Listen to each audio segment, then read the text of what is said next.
The film ended with the HIV statistics in the Philippines and how young most of the people that had it were. Maraming lumapit sa akin, friends even na di pa inaamin that they do have it. And then they told me na watching the movie kind of changed their lives as well and gave them courage to seek help, remove the stigma all in all, and just have that conversation about HIV. But for Kalel, my director asked me to not prepare at all, like just not do anything, just try to empathize with this character that the most that you can. I know that there is power that comes with it. Hi, this is Canlas, and this is Rolling Stone Philippines Greatest Hits.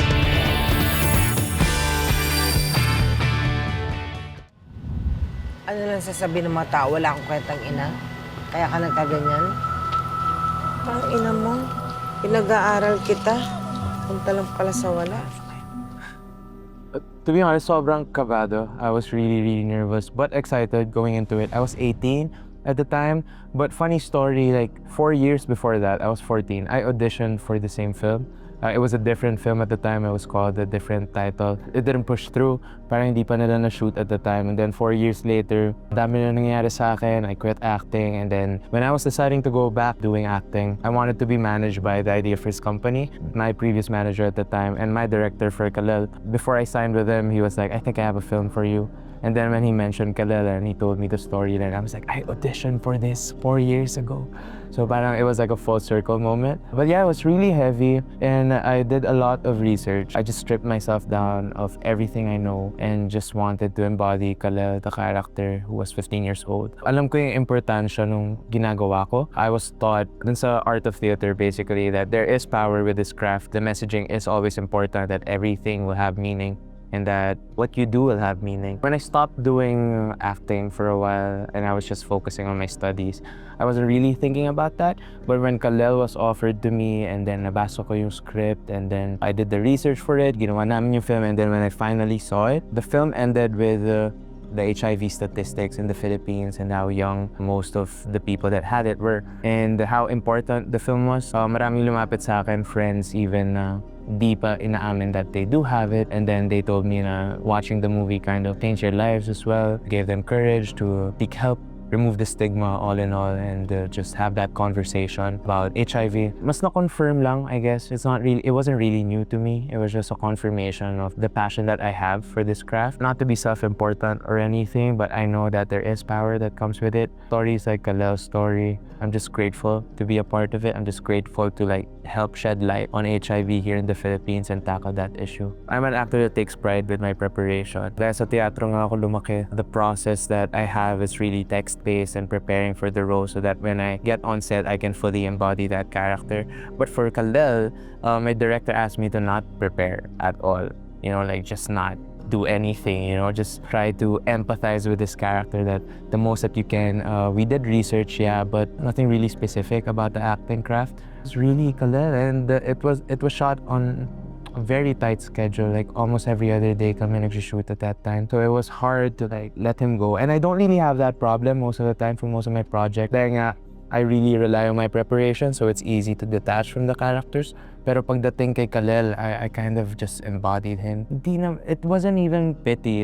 Sometimes on set, I would play the verb or the objective of pity kasi grabe yung pinagdaanan ng character ni Kalel. Pero always, my director would always tell me, don't cry. He's not the type of kid na kakaawaan niya yung sarili niya. And as myself, personally, malaking shock yun. Kasi sometimes when I go through struggles, madalas I fall into the self-pity route, trying to beat myself up muna and then pick myself up later eventually. The fact na si Kalel is not the type to have self-pity on himself. He's just a survivor, a fighter in this cruel country, in this world, despite his family and his friends betraying him. Pero lumalaban siya and he chooses to survive. That was a big wake-up call for me as a person in general. Parang I just realized the privilege that I had and wala akong karapatan magreklamo with anything else. With how strong he was, with how brave he was, I'm not that brave. I'm not that strong, I have a lot of self-doubt. Pero si Kalel, meron din siyang ganun, yeah. Pero whatever came his way, he fought and he kept pushing through. He was surviving everything that he went through. Ngayon, nowadays, with everything that I've been through also recently, I choose to just push through, keep life moving, and just think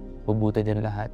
I love this craft. I love making films. Ang pangarap ko talaga ay maging astronaut, pero hindi na mangyayari yun. After that, my dream was to be a director. I was studying film for a while until I got the opportunity to be an actor again. Nabigay yung opportunity na yun. Of course, I just took it and just ran with it, you know, trying to learn as much as I can and perform the best way that I can. But it was never the awards. Not even the recognition. It was more the collaboration and the stories that I get to tell. Siguro dahil laking teatro din ako, that's how I view the craft, not really the superficial part of it. Just the craft that comes with storytelling and the enjoyment that I have with that. It was really validation. That recognition, those awards at that time, it was during the pandemic. It was a depressing time to be alive for all of us, diba? At that time, I was doing a couple projects, but I didn't expect that the awards would push through, like even to be nominated or to win. I don't expect all of that. I didn't expect all of that. When I got it, syempre it was like validation with every struggle that I went through. I already quit acting. Akala ko wala na akong days in this industry because like I don't really know anybody. I'm not related to anyone. I'm not a mestizo, I'm not a halfie, you know, like wala akong ganung advantages eh. And I've tried, I went to hundreds of auditions. To get those awards at that point in time was a very emotional moment and just gave me inspiration that maybe I'm doing the right thing, maybe I'm in the right place, and maybe I should keep going. 10 years?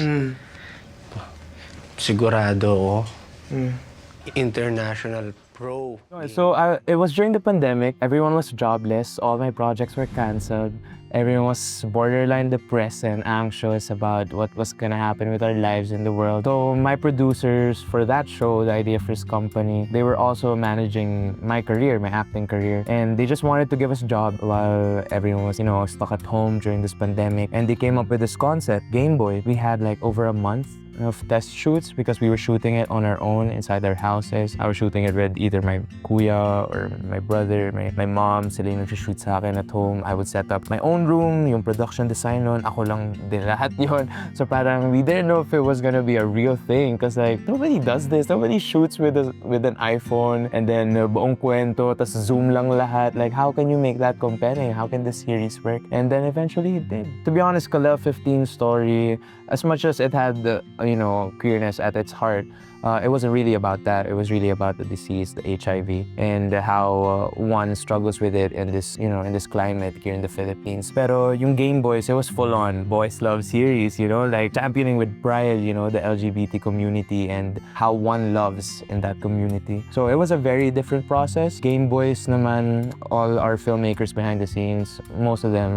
are part of the LGBT community. We had proper guidance, me and Kokoy, my co-star for that. We had a training as well. We were really exposed to a lot of things that the LGBT community experiences. It was easy to just empathize with that. Like I have lots of friends who go through whatever Cairo went through in this show. And also I was being directed by Ivan Payawal, who felt like he was Cairo at some point in that while shooting that series. So it was a very different process compared to Kalel. Maybe it was the fact that I wasn't acting with my co-actors directly. I was acting with a phone. While we were shooting the scenes, there was a laptop completely separate from the setup. And then my co-actors were there on Zoom, but I'm not looking at them. I'm just listening to them. But as an actor, you're used to having your co-actor right there, having the immediate reaction that you can give each other, bounce off each other, those offers. Pero nasa laptop lang siya eh. And I can't even see her. I'm looking at the lens of my iPhone. So ang hirap nung proseso na yun for me because most of the time I try to get something from my co-actors as well. So I had to imagine. My imagination, it just widened. It just expanded during that time, trying to get to know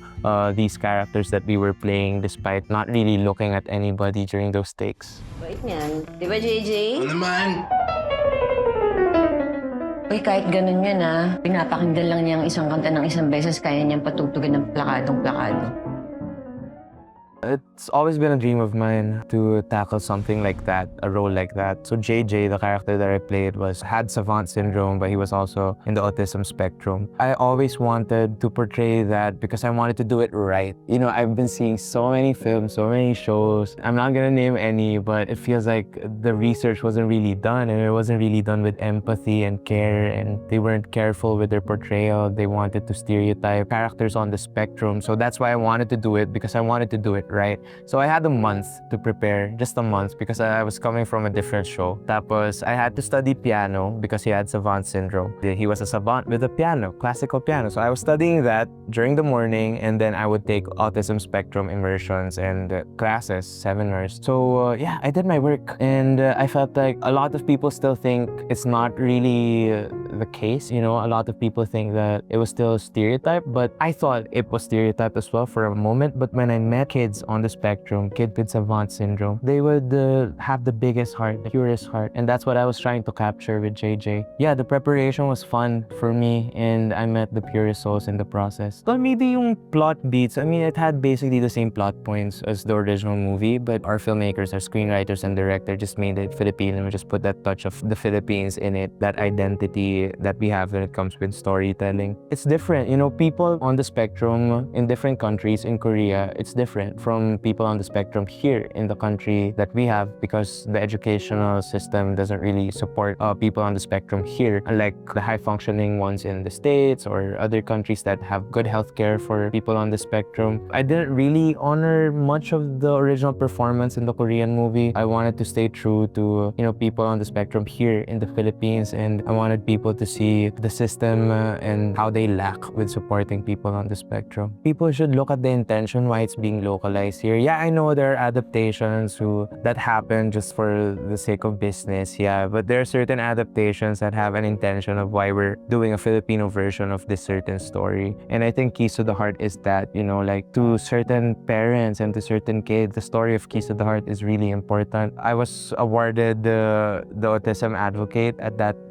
year, and I got to meet a lot of teachers and parents, and they were telling me about how that movie meant a lot to them, and that was the biggest validation that I can get, you know, knowing from people who really experienced that type of life, the same life that the movie was trying to portray, how much truth that and validation it gave to them. Parang yun na yung pinakapanalo ako. Wala naman tayong ginagawang masama, wala naman tayong sinasaktan tao. You think, kasama ba ako sa pagkamatay ni Sir Marcos? Usap-usapan, naghiwalay daw kayo dahil sa akin. Ang ina, ba't ka kasi nakikinig sa ibang tao? Police reports, hindi siya sa bahay niya nagpakamatay. He's always been very honest. He always challenges me during shoot. So About Us, But Not About Us wasn't different when it came to, you know, that dynamic that we had from Kalel 15. It's just the material was very different. It's just two people sitting for the whole movie. We shot it for 5 days. We had one whole day of rehearsal only before the shoot. Yeah, the dynamic between Direk Jun and I wasn't different that much, but the process of shooting something like that was quite a challenge. Yeah, no holds barred. Like he's not one to shy away from the truth and things that he wants to expose and stories that he wants to tell. So storytellers like that na may metaphorical balls, you know, balls na matapang, na kakwento with all their heart and emotion. Yun yung mga filmmakers na gusto kong mga trabaho. Akala ko matino ka, akala ko maayos ka. Di naman pala. It's a really big environment and industry doing network TV. There's a lot of other factors that go into it, unlike doing films or especially independent films. Now you just focus on the character and just delivering in the best way that you can. Dito madaming mga intangibles. You try to build relationship, you know, you try to build a network. You work with a lot of big personalities, and how do you manage that at the same time while doing scenes with them? Parang how do you balance your humanity and also that artista factor? Parang bigyan may artista factor. And also, wala akong masyadong control with the story. I mean, like, when I make films, I really try to make it a collaboration. I have conversations with my directors, my writers. I have ideas that I'm very open and transparent with. Pagdating sa TV, walang time to do all that. Kung sa film, you have like 7 to 10 sequences to shoot a day. Sa serye, you do 30 to 40, sometimes 50 a day. So medyo crazy yung jump na yon, yung shift na yon. Ang pinaka natutunan ko siguro while doing TV, especially at that time. At that time kasi ayaw ko nang mag-TV. I experienced it when I was a kid, and it was a bad experience, you know, like, sorry, pero the hours were terrible. Madaming toxic environments, a lot of people with big egos and just like bad personalities. So I swore I would never do TV again. So that's why Batang Quiapo and senior high were a risk for me at the time because I didn't know if I was gonna experience the same thing. Pero siguro dahil the pandemic happened, people were kinder, you know, like, or maybe natsambahan lang din ako that I was with kinder people and people who are very professional and really up their game during that time. Pero at that time, takot akong gawin siya dahil ayaw ko na nga mangyari yun ulit. Pero ang pinaka natutunan ko siguro doon is the urgency of it all, you know, trying to just jump into the character's headspace from one sequence to the next. Kahit gaano pa kalaki, kung week 2 yan, tas week 7 yung sunod mong shoot, like, how do you do that? Hindi ko ginagawa yun sa pelikula. Pero natutunan ko siya and it was actually a great exercise, a great experience kasi feeling ko napalalim din yung pag-unawa ko sa craft, and it's not all analysis and the preparation. Sometimes it's just really being in the moment. At this point, I get offers and then I choose what projects that I do, and mainly I would choose projects that either are stories that are personal to me or I feel like they express the same social principles that I believe in, or second, it's just playing out a role that I can have fun with. So itong mga TV roles na to, I had a lot of fun with it. You can't really play characters like that on specific films. Sa TV, magagawa mo yan eh. Sometimes, you just have to be straightforward with the emotional headspace of the character. Kung galit yan, sumigaw ka, you know, like sometimes you're not given that privilege or luxury to play with layers. Dahil nga, either yung nanonood, naguhugas yan ng pinggan eh. Alam mo yun, nakikinig lang siya. So, kailangan pinapakinggan ka lang niya, alam niyang galit ka. Hindi ka niya pinapanood eh. So, dapat malinaw yun agad. And, you know, that's something you have to consider as an actor kasi TV is a different medium than film. And that's something that I learned while I was working on those projects. Ganoon naman yung point ng TV eh. It's about the audience. I mean, even film naman, it's about the audience. Pero feeling ko, mas may focus with the story and the message that you're trying to deliver. Pero pagdating sa TV, it's about the characters and story and sana ma-pick up ng mga tao because, you know, they're not trained audience. They're just watching TV. Sometimes kumakain sila habang nanonood sila. And you have to consider that when you're doing these scenes. I enjoyed it. Sobra. Sabi ko nga, Batang Quiapo was the most fun I ever had on set. Aside from the fact that I was playing a villain, a full-on terrible guy, like the most evil guy that you can think of, and just played with, you know, my voice, my physicality, kahit sometimes mukha na siyang caricature of a certain villain. Pero I had fun with it that way.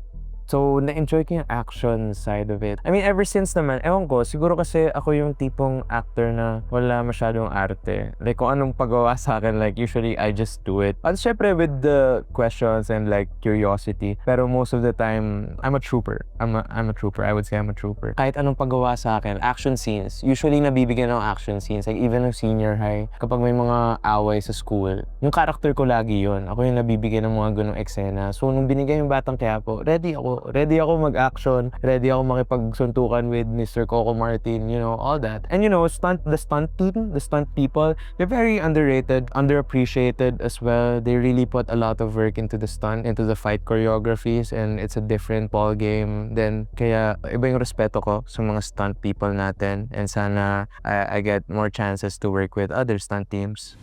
Perfect! Hari Aguero! At si Tanya May Cruz! Kabit yan ni Dad.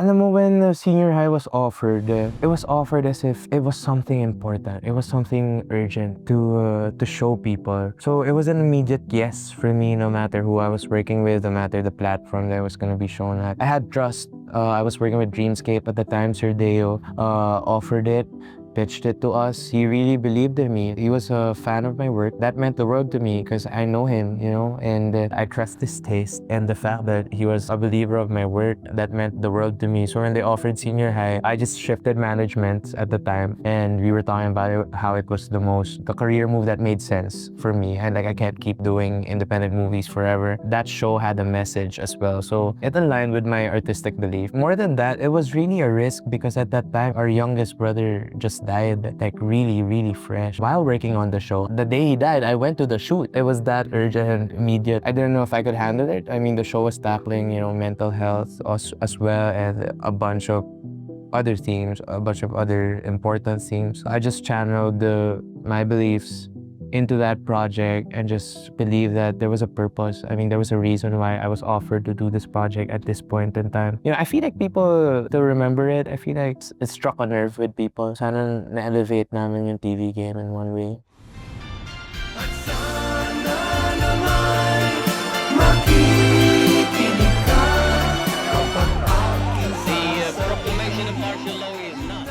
I know of Edjop. I know of Edgar Hobson from when I was in high school studying about activism and the EDSA revolution and our history as a nation. So I know that he was one of our heroes for us to be where we are right now. When it was offered to me, they were just offering like the young role, actually, like the younger Edjop. And then I was asking for the script because I don't really say yes to a project unless I read the full script.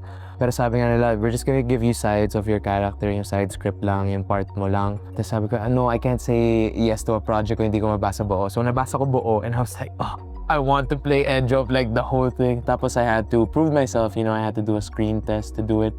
Pero at this time, sobrang importante feeling ko na paalala sa mga tao na we should never forget about our history. Kailan lang yun it was the 1970s, it was just the 80s. 2025 pa lang nakakalimutan na natin. I mean, dahil nga scholar ako ng bayan, ever since I was in high school, I've had care about the country and the nation already. And naturuan ako and na-expose ako sa mga tamang bagay. Yung history na alam ko, feeling ko that's the valid history, you know what I mean? Madaming namatay nung martial law. Ferdinand Marcos Sr. will never be a hero. And the fact na nasa libingan siya ng bayani ngayon, the fact na presidente yung anak niya ngayon, medyo crazy yung shift na nangyari sa bansa natin. Like just a couple decades ago, he made him go away. Like literally there was a revolution in this country, a people power revolution. But now we're here in this point in time where people have forgotten our history and people have forgotten who to side with, kung sino bang masama, sino mabuti. And the people compromise their beliefs and their principles dahil ganun yung mundo Like it forces you, ganun yung sistema, it forces you to compromise, to just be okay with whatever is right in front of you. When in fact, we should demand more. We should demand accountability. Stories like Edjop will be, you know, a wake-up call for people. Sabi ko, there's not a perfect time more than now to tell this story. Kasi alam mo yung hashtag na never again? Wala na yung hashtag na yun because it already happened. You know what I mean? Yung parang ang hashtag na ngayon, I never forget. That's all we can aim for. Si Edjop is a martyr, you know.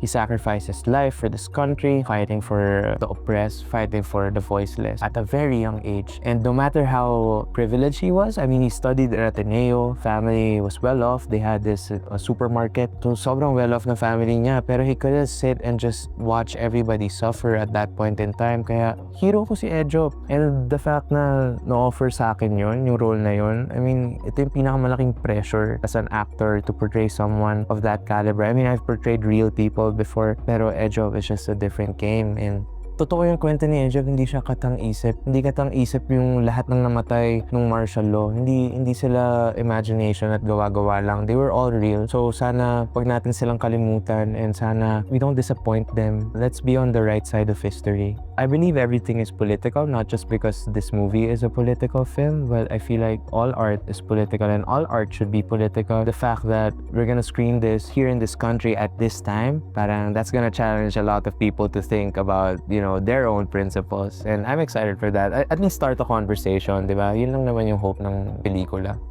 I don't know if people will even remember me. I don't even want to think about that. Like, naalala ko, I think it was a basketball player. I think Tim Duncan was the one who said na parang when I retire, I don't want people to remember me. Like, I did my job and that's it. And I'm done. Like, bye-bye everyone.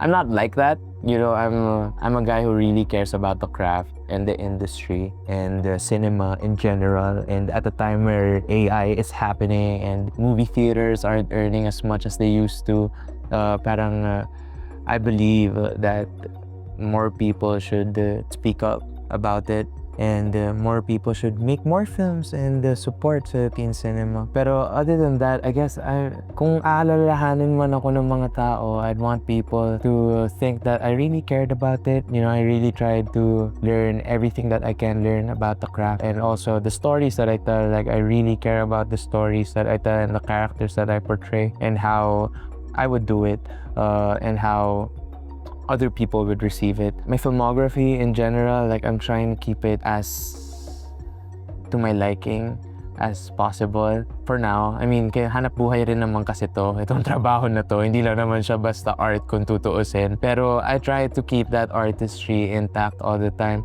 Pero that's not really the main point of why I'm doing what I do. I think it's really just to meet these people and to help tell these stories with these filmmakers, with my collaborators. I think yun yung pinaka-point nitong ginagawa ko. It's to meet them and eventually be remembered as somebody who they enjoyed working with and generally a kind person. I guess the diversity of my roles, the characters that I choose to portray, that they're not all the same. They're very different. I try to make them distinct physically or emotionally. Like, that's something I really strive for. Even the stories and the type of cinema and treatment that I accept when making films, they're all different, like important messages and important stories to be told. Sometimes tatanggap ako ng pelikula na for fun lang din, pero one way or another, fun and comedy will make people laugh and entertain them. Pero when all is said and done, when all is said and done, when they look at my filmography, I want them to be surprised with each and every one.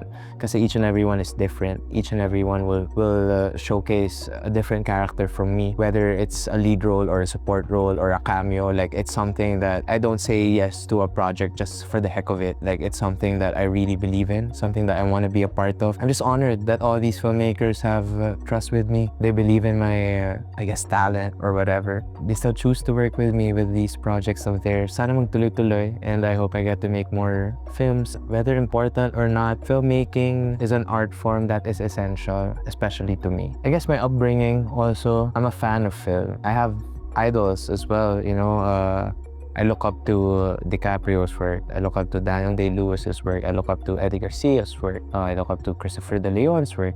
I mean, I look up to all these different actors, and they believe that this craft is more than just us, it's more than just a livelihood.